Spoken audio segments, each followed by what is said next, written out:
Autoline Daily is brought to you by Bridgestone. For drivers who want to get the most out of their cars, it's Bridgestone or nothing. Dow Automotive Systems, improving durability and increasing design flexibility with Betamate structural adhesives at dowbetamate.com. And by Hyundai. Experience the 2011 Hyundai Sonata today at HyundaiSonata.com. This is Autoline Daily for October 4, 2011. We'll have the sales report for September in the American market in the second half of the show. And wow, did those numbers surprise everyone? Meanwhile, earlier this morning, Ford and the UAW announced they reached an agreement on a new labor contract. Now the UAW workers at Ford will have to vote on it, and no doubt some union activists will kick up a ruckus, but it's likely the contract will be approved. Part of the reason is that Ford will be adding or saving up to 12,000 union jobs, and it will likely move some production of the Ford Fusion and Lincoln MKZ out of Mexico into the Flat Rock plant in Michigan.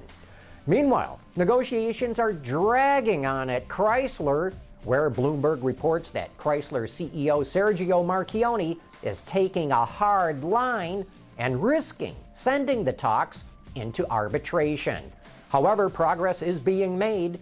Fiat announced it will not move production of the Jeep Compass out of the U.S. and over to Italy, and will instead make a smaller Jeep there.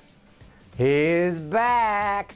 Chrysler's former CEO Bob Nardelli has resurfaced, saying the Obama administration didn't need to turn Chrysler over to Fiat, and that Cerberus, the private equity firm, could have done a better job turning the automaker around. Of course, Mr. Nardelli is overlooking all the platforms and powertrains and technology that Fiat is bringing to Chrysler.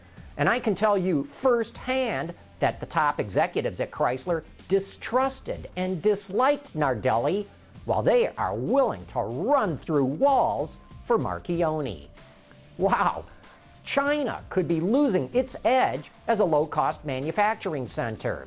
The Wall Street Journal reports that the head of Hyundai's joint venture operations in China is worried. He says by 2015, wages in China are likely to double from today's level. In 2009, the average worker brought in about $4,200 a year. Over the decades, people from China's countryside flooded its cities looking for work. That kept wages down, but now employees are starting to demand higher pay and better jobs. And in somewhat related news, Brazil slapped heavy import taxes on cars, which was deliberately aimed at Chinese and Korean automakers. The B in BRIC countries increased taxes by 30% on imported vehicles when a car maker's local production is less than 65% of sales. Local automakers, including VW, Fiat, GM, Ford, and Renault, complained that the Chinese and Koreans were hurting their business. And now to the green department. GM plans to start selling compressed natural gas and biofuel trucks next year. CNG-powered pickups should go on sale early in the fourth quarter of 2012. These systems will be fitted as original equipment and covered by the company's standard bumper-to-bumper and powertrain warranties. Coming up next, you have got to see the September sales numbers in the American market. We'll be back in a moment. Dow Automotive Systems, driving solutions in automotive, commercial transportation, and aftermarket with innovative products like Betamate structural adhesives. Lighter, stronger, safer. DowBetamate.com. New car sales in the U.S. market came in far stronger than expected last month. Wards reports that sales were up 9.8%, topping 1 million units, and the seasonally adjusted annual rate, or SAAR, came in at 13 million vehicles. And guess what? It's the big three again.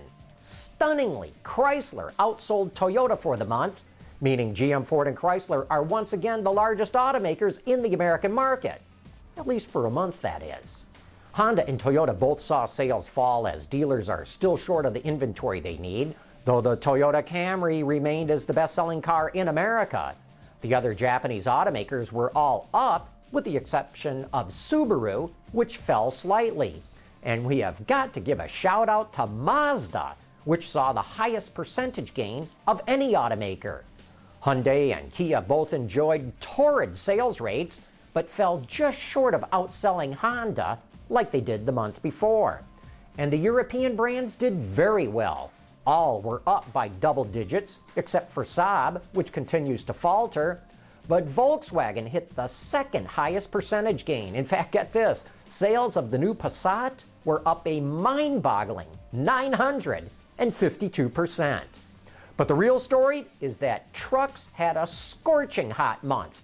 They hit nearly 55% market share, and it was the big ones that sold the best. For example, sales of the Chevrolet Suburban were up 83%. The Tahoe was up 62%. But at the other end of the spectrum, sales of hybrids fell by 15%. You know, what's so interesting in these numbers is that they fly in the face of those who say the American economy is on the brink of a double-dip recession. It's hard to see how that's going to happen when car sales are consistently topping 1 million a month. Hey, don't forget to join us for Open Line tonight. This month, Michelle Naranjo from Autobytel is joined by guest co-host Aaron Bragman, a senior analyst for IHS Automotive. They'll be talking to Pete Raskovic, an automotive educator who will tell us what he's doing to help kids understand cars at an early age.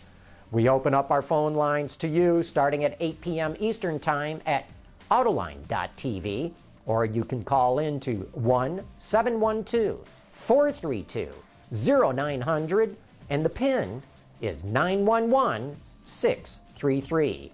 That's Open Line, or as we like to describe it, car talk that talks back. And that wraps up today's report. Thank you for watching. We'll see you tomorrow.